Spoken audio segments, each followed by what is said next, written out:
The storm clouds of recession fears are back, and this time, they're shaking Wall Street to its core. Markets plunged sharply on Monday after Donald Trump refused to rule out the possibility of a U.S. recession, sending investors into a frenzy. The specter of a recession has returned to haunt the U.S. economy, and the stock market is feeling the pressure. Wall Street saw a sharp downturn as investors reacted to growing fears of economic instability. The tech-heavy NASDAQ composite plunged by more than 4%, while the S&P 500 suffered its biggest single-day decline since December, falling 2.7%. Tesla shares took a significant hit, dropping 15% and bringing their total loss to over 50% since December. Bitcoin, which had recently soared past $100,000, slipped below $79,000, adding to the growing sense of unease. The sell-off came in response to a mix of economic warning signs and uncertainty about trade policies, with President Donald Trump's reluctance to dismiss the possibility of a recession truly sent markets into a tailspin. Trump, who is typically assertive about his economic achievements, adopted a more cautious approach when questioned about the possibility of a recession during a Fox News interview. Rather than dismissing the idea outright, he appeared hesitant. He stated that making such predictions was not something he preferred to do, emphasizing that the country was undergoing a period of transition. According to him, the administration's efforts were significant, aiming to restore wealth to America, but such changes naturally require time to take full effect. I hate to predict things like that. There is a period of transition because what we're doing is very big. For weeks, economic experts and major financial institutions have been weighing the risk of a downturn, with several now raising alarm bells. JP Chase recently increased its probability of the U.S. recession from 17% to 31%, while Goldman Sachs adjusted its risk estimate from 14% to 23%. Investors have been hoping for some reassurance from Trump, who has long touted his economic credentials. The unease was reflected in the CBOE Volatility Index, often referred to as Wall Street's fear gauge, which surged past 27, the highest level recorded since December. The fear among investors is being driven by three major factors: a struggling stock market, a decline in consumer spending, and uncertainty surrounding Trump's economic policies. In the past month alone, the NASDAQ has fallen more than 7%. The Dow Jones has dropped 3.7%, and the S&P 500 has decreased nearly 5%. Tesla's sharp decline, now more than 50% below its December peak, highlights the broader downturn in the tech sector, which has been particularly vulnerable to investor anxiety. According to Al Jazeera, New York Stock Exchange trader Peter Tuchman characterized Monday's trading session as a bloodbath, attributing the losses to widespread fears of a recession. He pointed out that the volatility in stock prices stemmed from uncertainty surrounding economic policies, with investors reacting to inconsistent messaging from the Oval Office. The lack of clarity, he suggested, had shaken confidence within the financial community. Democratic Senator Elizabeth Warren criticized Trump's policies, blaming them for placing the economy in a precarious position. She highlighted the stock market's steep decline as a warning sign of deeper economic troubles. Even within Trump's own party, concerns emerged. Republican Senator Rand Paul cautioned that financial markets reflect collective investor sentiment, and their sharp decline in response to tariffs should not be ignored.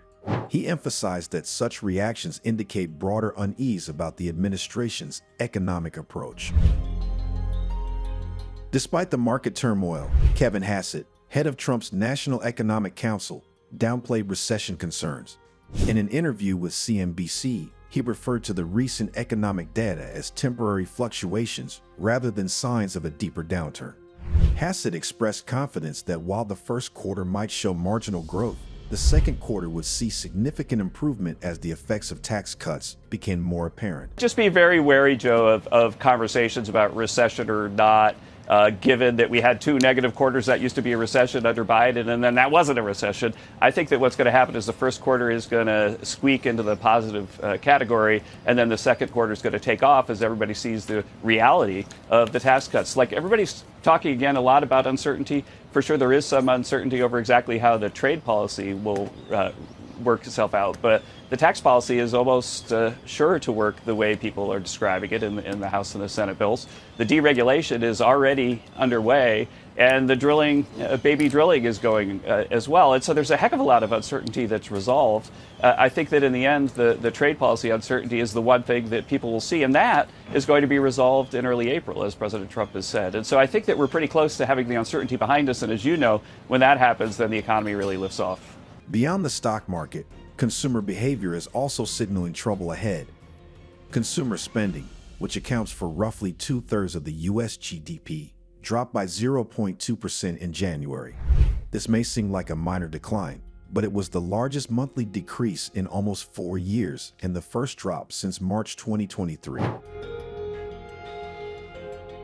Economic slowdowns are often driven by a loss of consumer confidence, as people begin to spend less in anticipation of tougher times ahead. If this trend continues, it could further drag down economic growth.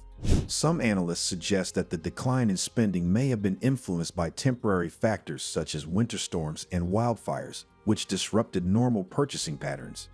However, if spending remains weak in the coming months, it would be a clear warning sign of deeper economic troubles. Adding to the uncertainty is Trump's unpredictable trade policy, which has created an environment of instability for businesses and investors alike. His administration has implemented higher tariffs on Chinese goods while simultaneously pausing tariffs on Mexico and Canada, sending mixed signals about the future direction of U.S. trade policy. The inconsistency has left businesses unsure about how to plan for the future, as they struggle to anticipate which countries will face economic restrictions next. The situation is expected to escalate further in the coming weeks, with China's retaliatory tariffs on select U.S. imports set to take effect, and additional U.S. tariffs on certain base metals anticipated later in the week. Trump has also indicated that the European Union could be his next target, with tariff hikes expected to begin as early as April 2. Markets typically favor stability and predictability, yet Trump's approach to tariffs has introduced a level of uncertainty that is making investors increasingly wary. Despite the market turbulence and economic warnings, Trump remains confident in his trade policies, viewing tariffs as a means of generating wealth for the U.S. economy. He has repeatedly emphasized that the revenue collected from tariffs will strengthen the country's financial position, expressing optimism about America's economic future. However, many economists argue that tariffs ultimately lead to higher costs for businesses and consumers, potentially slowing growth rather than stimulating it. While Trump's administration has framed tariffs as a tool for economic prosperity, the business sector views them as a destabilizing force that introduces additional financial risks.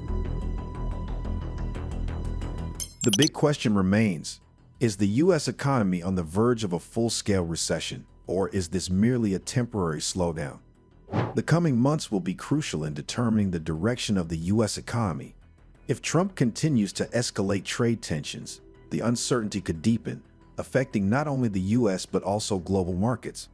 With the U.S. economy contributing roughly 24% of global GDP, any major slowdown will have far-reaching consequences, disrupting international trade and financial stability. For now, investors, businesses, and consumers alike are watching closely, bracing for potential shifts in economic policy and market conditions. Your perspective matters. What do you make of Trump's comments about a recession in America? Share your thoughts and insights in the comments section below. If you like this video, be sure to subscribe to the Current Affairs channel and turn on the notification bell so you don't miss any of our informative future videos. Stay informed, stay engaged, and thank you for watching.